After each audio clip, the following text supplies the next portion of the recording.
बचपन में ही मैंने अपने माँ बाप को खो दिया। रातों रात मेरी ज़िंदगी बदल गई। जैसे कि मेरे हाथ से सब कुछ भगवान ने एक ही रात में छीन लिया। अभी तो 13वीं भी ख़त्म नहीं हुई थी और मेरे रिश्तेदारों ने मुझे अनाथ आश्रम भेज दिया। वहाँ पे किसी लड़की ने वहाँ पे मेरी हॉस्टल में चुगली कर दी आश्रम में कि ये तो बाहर जॉब भी कर रही है, पैसे भी कमा रही है और कॉलेज भी जा रही है। तो मुझे वहाँ से निकाल दिया गया और मुझे लगा कि अब मेरे को कोई जानता नहीं है, जीने का कोई मकसद नहीं है। तो मैं सूरत का ब्रिज है, हजीरा ब्रिज, बहुत फेमस, वहाँ पे चली गई। मैंने सोचा अभी कुछ नहीं, भगवान का नाम लेकर पानी में कूद ही जाते हैं। मेरा अपना कोई ना था, किसी ने मुझको न चाहा, पल दो पल के साथी देखे, अपनों ने टुकराया, पर जीने की आशा का किरण तूने दिखाया, माँ तूने दिखाया। नमस्कार, मैं हूँ खुशी शाह। मैं एक एक्टर और मॉडल हूँ गुजरात से। और मेरी जर्नी इतनी आसान नहीं थी। एक लड़की जिसने बचपन में ही अपने माँ बाप को खो दिया, वो आज गुजरात की मशहूर अदाकारा है। तो चलिए इसी लड़की की कहानी सुनाती हूँ आपको, बचपन में लेके जाती हूँ। जब मैं बहुत छोटी थी, 1 डेढ़ साल की, मतलब चलना भी नहीं सीखी थी, अभी तो माँ का दूध भी नहीं छूटा था, और मैंने अपनी माँ को एक हादसे में खो दिया। मेरी माँ फायर एक्सीडेंट में चल बसी थी और उसकी बहुत दिल से ख़्वाहिश थी कि एक आखिरी बार, मेरी आखिरी विश है, मेरी बेटी का चेहरा मुझे दिखा दो। पर मेरे घरवालों ने दिखाया नहीं, क्योंकि मेरी माँ 80% जल चुकी थी।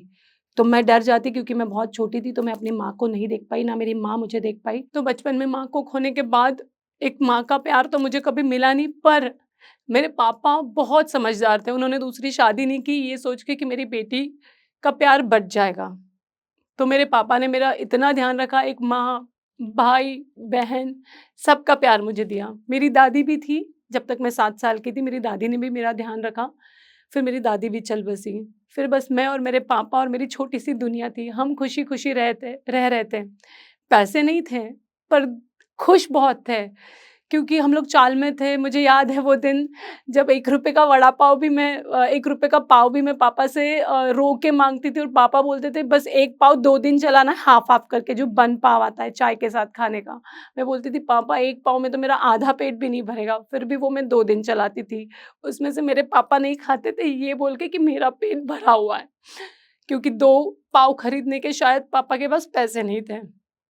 ऐसे ही चलता गया। मैंने साइकिल की ज़िद की, लेडी बर्ड, बहुत रोई। कितने टाइम बाद मेरे पापा ने 1-1 रुपया जमा किया और मेरा सपना पूरा किया और मुझे लेडी बर्ड दिलाई। मुझे आज भी याद है, वो मेरा दिन लाइफ़ का सबसे खुशी का दिन था। तब मेरे पापा ने मुझे बोला था कि बेटा, मैं चाहता हूँ कि तू एक एक्ट्रेस बने, टीवी पे आए, तू बहुत टैलेंटेड है। क्योंकि मैं बचपन से ही डांसिंग, एक्टिंग और ड्रामा में, सारे इसमें मैं बहुत एक्सपर्ट थी। मतलब हर कॉम्पिटिशन में मैं पार्ट लेती थी और नंबर 1 आता था मेरा। वक्तृत्व स्पर्धा हुई, नाटक हुआ, सब में। तो मेरे पापा हमेशा बोलते थे, गरबा, नवरात्रि में भी मेरा फर्स्ट प्राइज़ आता था। मेरे डैडी को बहुत प्राउड फ़ील होता था। बट ये था कि पैसे नहीं थे, क्लास भी नहीं था, क्योंकि पैसे नहीं थे तो क्लास भी कैसे आएगा? तो पापा को मैं बोलती थी, आप कुछ भी सपना देखते हो पापा, मैं कैसे एक्टर बन सकती हूँ? हमारे पास तो पैसे भी नहीं है, ना मेरे पास अच्छे कपड़े हैं पहनने के लिए। पापा ने बोला था, एक दिन आएगा कि तू ये करेगी, मुझे तुझ पे भरोसा है। ऐसा सोच के ज़िंदगी आगे कट रही थी। फिर अचानक एक्सीडेंट में मेरे पापा का एक्सीडेंट हो गया और उनको हॉस्पिटलाइज़ करना पड़ा। हॉस्पिटलाइज़ होने के बाद डॉक्टर ने बोला कि कल तक आपको 60,000 रुपए जमा करने हैं, अदरवाइज़ उनका ऑपरेशन नहीं होगा। मैंने बहुत लोगों को फ़ोन किया, पर किसी ने मुझे पैसे नहीं दिए, कि इतने पैसे हमारे पास है नहीं, ना रिश्तेदारों ने, ना किसी ने मेरी हेल्प की। और रात को फिर मेरे पापा को टेंशन में हार्ट अटैक आया एंड वो नहीं रहे। बहुत दुःख हुआ कि काश मेरे पास पैसा होता और मैं उन्हें बचा पाती। पर मेरे डैडी के शब्द मेरे कान में गूंज रहे थे, कि उन्होंने मुझसे प्रॉमिस लिया था अगले ही दिन रात को कि कुछ भी हो जाए तुम्हें रोना नहीं है, कुछ भी हो जाए, तू मेरी सबसे स्ट्रॉन्ग बच्चा है, तू लड़का है और तू अपने सपने पूरे करेगी। बस उन्होंने ये बोला था, किसी कोरे कागज़ पे तू साइन मत करना, क्योंकि ज़माना बहुत खराब है, किसी पे, रिश्तेदारों पे भी भरोसा मत करना। यहाँ मेरे डैडी की डेथ हुई, उनकी अभी 13वीं भी नहीं हुई थी और मुझे अनाथ आश्रम भेज दिया गया। मतलब समझ ही नहीं आया कि मेरी दुनिया एक रात में बदल गई। मतलब एक दिन भी मैं अपने पापा के बिना सोच नहीं सकती थी। मैंने कभी सोचा ही नहीं था कि मुझे कभी ऐसी ज़िंदगी जीनी पड़ेगी जिसमें मेरे पापा नहीं होंगे। क्योंकि हर किसी की लाइफ़ में पापा हीरो होते हैं और मेरे लिए तो वो सुपर हीरो थे। अनाथ आश्रम आकर मैंने बहुत भागने की कोशिश की। मतलब वो इतना स्ट्रिक्ट आश्रम था वो, पर वहाँ के लोग बहुत प्यारे थे। उन्होंने समझा मुझे कि इसके पापा की डेथ हुई, ये बहुत अकेला फ़ील कर रही है, ये भागने की कोशिश कर रही है, तो इसको बिना डाँटे इसको प्यार से कैसे रखा जा सकता है। अनाथ आश्रम वालों ने ये ध्यान दिया कि इसको अभी प्यार की ज़रूरत है, उन्होंने मुझे प्यार दिया। उन्होंने मुझे गुजराती सिखाई क्योंकि मैं अब तक मराठी मीडियम में पढ़ी थी, गुजराती का ए भी मुझे नहीं आता था। 10वीं के बाद अनाथ आश्रम में सबकी शादी हो जाती है, मेरी भी हो जाती, पर मैं बच गई। क्यों? क्योंकि मेरे से बहुत लोग आश्रम में बहुत प्यार करते थे और मैं भी बहुत प्यार करती हूँ। आज भी मैं उनकी शुक्रगुज़ार हूँ, वरना मैं भी आज किसी 15-16 साल के बच्चे की माँ होती और मेरे सारे सपने चूर-चूर हो जाते जो मैंने देखे थे। पर उन्होंने मेरे सपनों को जीवंत रखा, ये कह के कि हम लोग इसे आगे पढ़ाएँगे, हम लोग इसको आगे भेजेंगे। सारे टीचर्स ने मिलके थोड़े से फंड, थोड़े से पैसे जमा किए, थोड़े से अपने कॉन्टैक्ट्स लगाए और मुझे आगे पढ़ने के लिए भेजा। उन लोगों ने मुझे कन्या विद्यालय स्थान बारडोली भेजा, वहाँ पे मैंने अपना 11-12 अव्वल नंबर से पास किया। 12th में मेरे काफ़ी अच्छे मार्क्स आए थे और मैं सारी कॉम्पिटिशन में मतलब सारी स्पर्धाओं में भाग लेती थी और नंबर लाती थी और आज भी वहाँ के टीचर्स मुझे याद करते, मेरा एग्ज़ाम्पल देते। उसके बाद मैं गई अ, वल्लभ सेवा आश्रम में सूरत, जहाँ पे ऐसा था कि आप अगर पढ़ाई कर रहे हो, मेरा कॉलेज फर्स्ट ईयर था, उसके लिए भी मेरे पास पैसे नहीं थे। एफवाय बीएचएससी होम साइंस मैंने लिया था और होम साइंस के लिए बहुत सारा रोज़ का रोज़ कुछ ना कुछ सामान लाना होता है। मेरे पास पैसे नहीं हुआ करते थे और मुझे अपना घर मतलब मुझे खर्चा खुद उठाना था क्योंकि मेरे रिश्तेदार तो ऑलरेडी हाथ उठा चुके थे कि भाई हम तो आपको नहीं जानते। मतलब छुट्टियों में भी उनको मैं घर पे नहीं चाहिए होती थी, तो मैं किसी दोस्तों के घर रह लेती थी, चाली में ही रह लेती थी, पर कहीं जाती नहीं थी। तो वहाँ पे जब मैं वल्लभ सेवा आश्रम में रह रही थी तो मुझे अपनी ज़रूरतें पूरी करने के लिए और मेरी पढ़ाई पूरी करने के लिए मैंने डांस क्लास शुरू किया और मैं बच्चों को डांस सिखाती थी। असिस्टेंट थी मेरे एक सर की। वहाँ पे किसी लड़की ने वहाँ पे मेरी हॉस्टल में चुगली कर दी आश्रम में कि ये साथ-साथ पढ़ा भी रही है और क्ला मतलब सिखा भी रही है, बाहर ये जॉब भी कर रही है। तो मुझे वहाँ से निकाल दिया गया। अब रातों-रात निकालने के बाद मेरे पास रहने की भी जगह नहीं थी। तब मैं गई थी सुसाइड करने। मुझे लगा अब मेरे पास कुछ ज़िंदगी जीने का मकसद ही नहीं है। एक हाथ में बैग का थैला था और 2 जोड़ी कपड़े थे, ना रहने का घर था, ना खाने के लिए पैसे थे। अब मैंने सोचा मैं चली गई सूरत ब्रिज पे और मैं कूदने ही जाने वाली थी, पर किसी एक भले इंसान ने मुझे बचा लिया। अब बचा लिया तो मेरे डांस सर ने बोला कि एक काम करते हैं, फिर मेरे डांस वो मुझे कि तुम किसको जानती हो? तो वो मेरे डांस सर के पास लेके गया। मैं उनके घर में उनकी किसी रिश्तेदार के यहाँ रुकी। उन्होंने मुझे अपने घर रखा और वहाँ से मैंने अपने डांस क्लास कंटिन्यू किए। ₹2000 मैं टोटल कमा लेती थी क्योंकि मैं बहुत सारी भाभीयों को, बच्चों को डांस सिखाती थी और बच्चों को डांस सिखाना बहुत मुश्किल है। तो ऐसे मैंने डांस क्लासेस शुरू कर दिए और 2000 महीने के कमा लेती थी और मुझे उसको भी देना था और घर भी चलाना था। तो मैं समझ नहीं पा रही थी कि और मैं कैसे क्या करूँ? उसी समय में एक लड़का था जो कॉलेज टाइम से मेरे को 6 महीने से पीछा कर रहा था कुछ और वो मुझे बोल रहा था कि मैं आपको लेकर एक गाना बनाना चाहता हूँ, मुझे आपके साथ शूट करना है। पहली बात तो उसने पहले 6 महीने मेरा पीछा किया, फिर फाइनली एक दिन मैंने उसको रोक के बात की कि क्या चाहता है? तो उसने बोला मैं आपको लेके एक वीडियो एल्बम बनाना चाहता हूँ। मुझे बहुत हँसी आई क्योंकि मैं पूरी बहन जी टाइप थी। मेरे इतना मतलब मैंने सोचा ही नहीं था, पर मेरे पापा के शब्द मेरे कान में गूंज रहे थे कि बेटा तुम्हें एक्टर बनना है। उसको मैंने भगवान का दूत समझा, उस इंसान का नाम था दिनेश राजपूत। उसने मुझे बोला कि मैं आपके साथ शूट करना चाहता हूँ, पहले मैंने सोचा नहीं और फिर मैंने सडनली एक दिन हाँ बोला। वो दिन और आज का दिन, वो दिन से मेरी दुनिया बदल गई। पहली बार मैंने अपने आप को इतना सुंदर कैमरे के सामने पाया क्योंकि मुझे तो कैमरा क्या है ये भी नहीं पता था। तो मैंने अपने आप को जब मेरा मेकअप हुआ, हेयर हुए, मैंने पहली बार वेस्टर्न कपड़े पहने क्योंकि मैंने जीन्स टी-शर्ट स्लीवलेस कभी नहीं पहना था। बहुत सुंदर लग रही थी। सच में मेरा वीडियो एल्बम बाहर आया और लोगों ने एप्रिशिएट किया। उस मौज करीले मौज वीडियो एल्बम का नाम था, उसकी वीडियो सीडी मेरे पास आज भी है। और काफ़ी फिर लोगों ने मुझे बोला कि आप और काम कर सकती हो, पर अब और काम करने के लिए मुझे चाहिए था अच्छा फ़ोटोशूट, अच्छा कपड़े। तो उसके लिए लोगों ने बोला कि तुम मेहनत करो, तुम साड़ी शूट करो, तुम मॉडलिंग करो, तुम रैंप करो, तुम्हारी हाइट फिगर बहुत अच्छा है, फेस प्रियंका चोपड़ा जैसा है, पर पैसे नहीं थे। तो शूट कौन करके देगा? फिर फिर एक कोई नेक बंदा भगवान ने हमेशा मेरा साथ दिया है कि किसी न किसी अच्छे इंसान ने या मेरे पापा ने, जो भी बोलो मैं तो यही सोचती हूँ मेरे पापा ही हमेशा किसी न किसी को भेजते हैं। एक बंदे ने मेरा फ़ोटोशूट एकदम कमाल करके दिया, मतलब मैंने जब देखा तो पता ही नहीं लगा कि मैं हूँ, पूरी प्रियंका चोपड़ा जैसी ही लग रही थी। उसके बाद मैंने साड़ी शूट शुरू किए। क्योंकि मुझे पता था कि मेरा फ़ेस अच्छा है और मुझे ऑफ़र आने लग गई थी, 1-2 वीडियो एल्बम तब तक मैंने कर लिए थे, मूवी भी कर ली थी दुखियाना दातार बापा सीताराम, उससे भी मुझे काफ़ी हाइप मिली थी। पहले जो भी मैंने काम किए वो फ्री में किए जस्ट फॉर मैं थोड़ी फ़ेमस हो जाऊँ ताकि लोग मुझे और काम दें। मैंने साड़ी शूट शुरू किया। अब आप यकीन नहीं करोगे कि मैं दिन की कितनी साड़ियाँ चेंज करती थी, ज़रा कोई गेस कर सकता है? 300 साड़ियाँ। जी हाँ। पर डे मैं 300 साड़ियाँ चेंज करती थी और वो भी बिना रुके।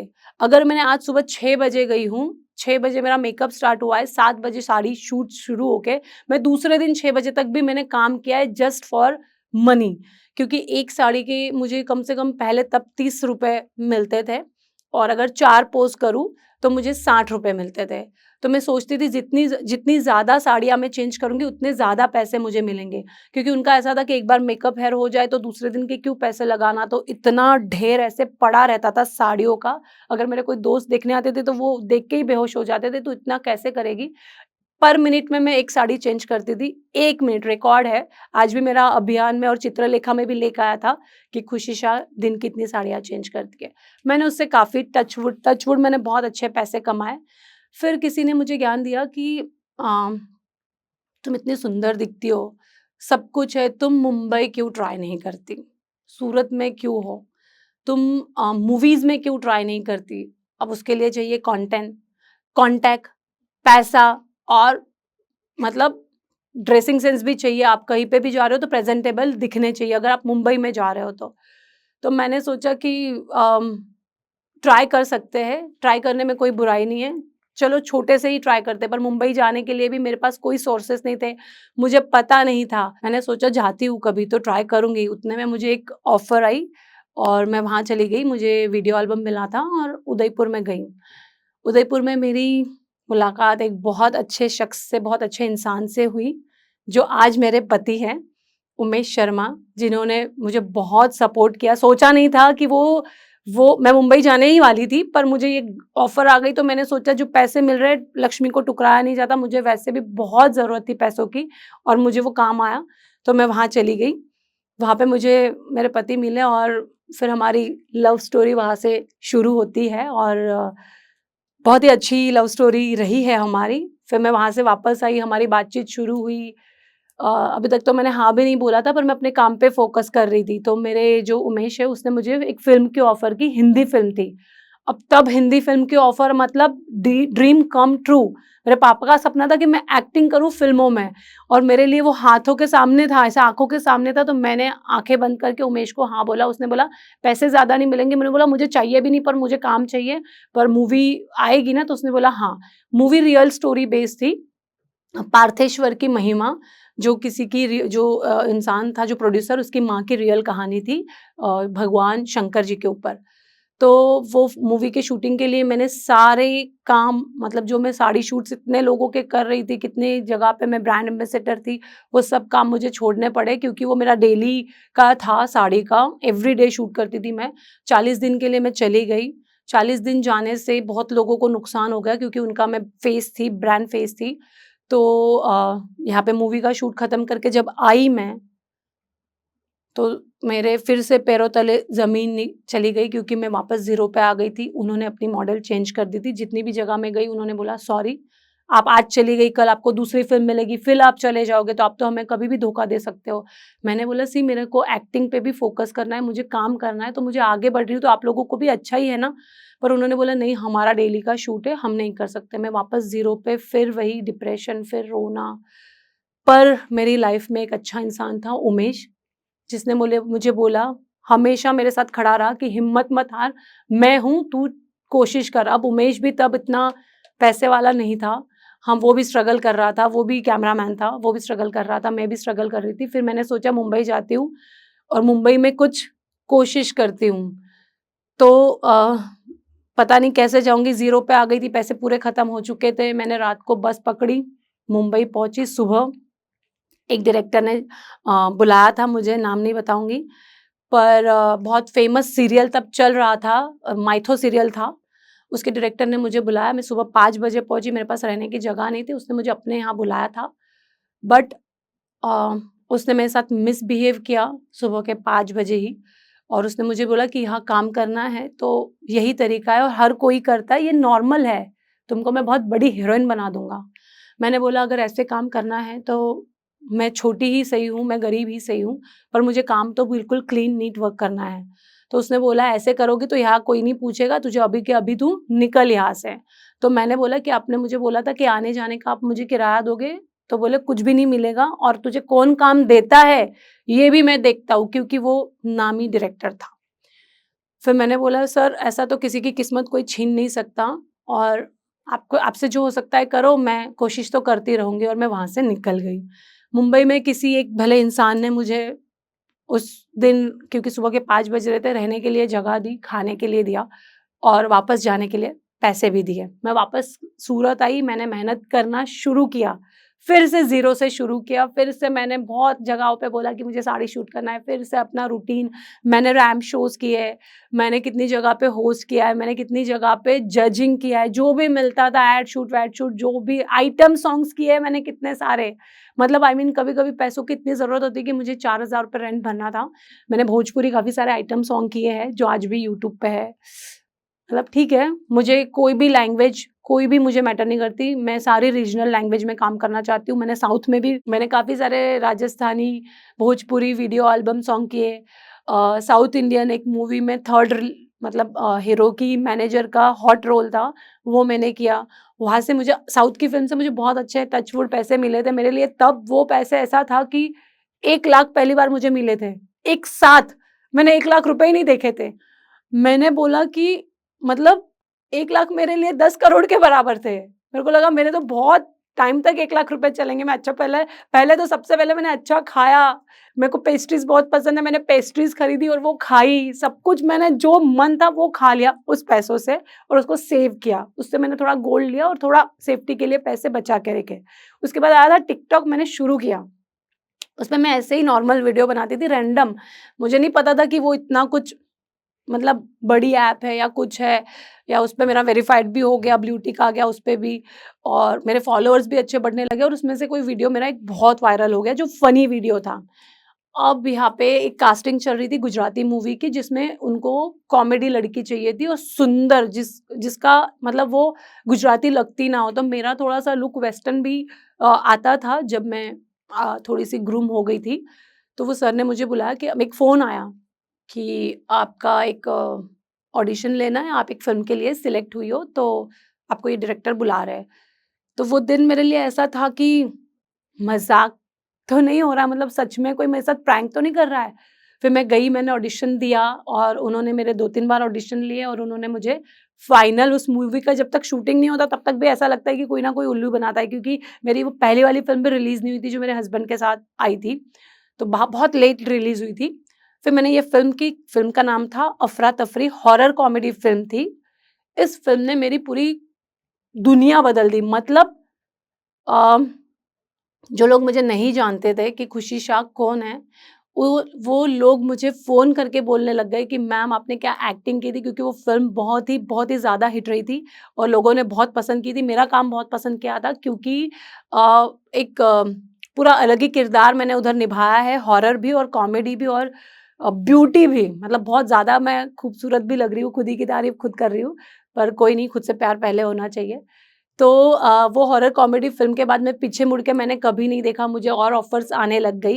ये मेरी लाइफ़ की बेस्ट फ़िल्म थी। उसके बाद मैंने काफ़ी सारी फ़िल्में की, जैसे मिशन लंदन हो गई, एलबीडब्ल्यू हो गई, शू तने प्रेम छे वो हो गई, और मेरी बेस्ट फ़िल्म थी अभी तक की नायका देवी द वॉरियर क्वीन, जो मेरे पति ने प्रोड्यूस की है। आप सभी लोग देख सकते हो प्राइम पे। तो इस फ़िल्म के बाद मैंने कभी पीछे मुड़ के नहीं देखा। कहने का तात्पर्य ये है कि अपने सपनों को उड़ान दो। आज मैं पीछे मुड़कर देखती हूँ, तो मुझे लगता है कि क्या मैं वही मतलब सोचा भी नहीं था कि मैं यहाँ तक पहुँच सकती हूँ, पर मैंने कभी गिव अप नहीं किया। मेरी जो दूसरी सहेलियाँ हैं, सबकी शादी हो गई, सबके बड़े-बड़े बच्चे हो गए, पर मैंने पहले अपने सपनों पे ध्यान दिया। थैंक्स टू माय हस्बैंड, उसने मुझे बहुत, वो मेरा बैकबोन बन के खड़ा रहा, "तू कर, मैं हूँ ना, कोई दिक्कत नहीं।" मैंने बोला, "मैं जल्दी शादी नहीं करूँगी।" उसने 10 साल इंतज़ार किया। मैंने बोला कि मैं अपनी लाइफ़ का बेस्ट देने के बाद तुझसे शादी करूँगी। उसने इंतज़ार किया, मेरे अच्छे से शादी हो गई। आज मेरा 1.5 साल का प्यारा-सा बेटा है जिसका नाम है कृषांक। मेरी प्यारी-सी फैमिली है। जोश टॉक के माध्यम से आप सभी को मैं एक बात कहना चाहूँगी कि कभी अपने सपनों को गिव अप मत करो। आज मैं यहाँ खड़ी हूँ, तो मैंने भी कभी गिव अप नहीं किया, तभी आज मैं आपको इस मंच पे दिख रही हूँ। आप में से कोई भी कल यहाँ हो सकता है। आपकी भी स्टोरी इंस्पिरेशनल हो सकती है। मैंने कहा ना, हर कोई अपनी कहानी का हीरो होता है। बस अपनी कहानी आपको खुद बतानी है।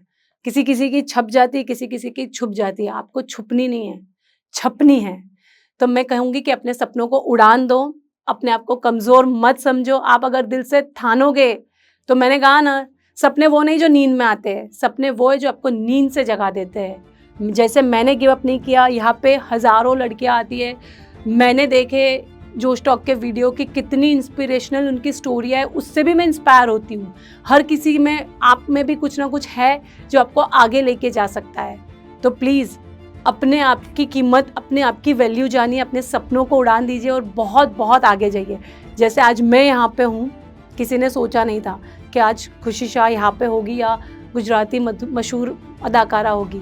ऐसे ही आप भी कुछ ना कुछ, कहीं ना कहीं, किसी ना किसी फील्ड में ज़रूर कुछ बनोगे। ऐसी दुआ के साथ मैं अपने शब्दों को विराम देती हूँ।